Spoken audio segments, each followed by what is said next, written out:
How to add your phone number or email address to show on the lock screen on a Samsung Galaxy S25 Ultra or any other latest Samsung S25 series. You can use this lock screen information feature if you lost your phone. Very helpful feature.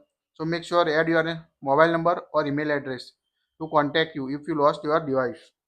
So go to settings on your device, scroll down up to lock screen NAOD. Again scroll down. Here you can find the contact information. Tap on it. Now here you can see the detail about this feature on your Samsung S25 Ultra. So information such as your phone number or email address on the lock screen. So you can be contact if you lost your phone. So here you can enter the text or mobile number like this. Enter your mobile number like this and tap on a done. Now when you lock your phone, at the bottom middle you can see the mobile number you added or text you add. So quite helpful feature. If you forgot your phone or lost your phone, someone contact you using this mobile number show on the lock screen.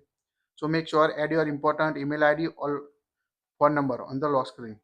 That's it. Like it, share it.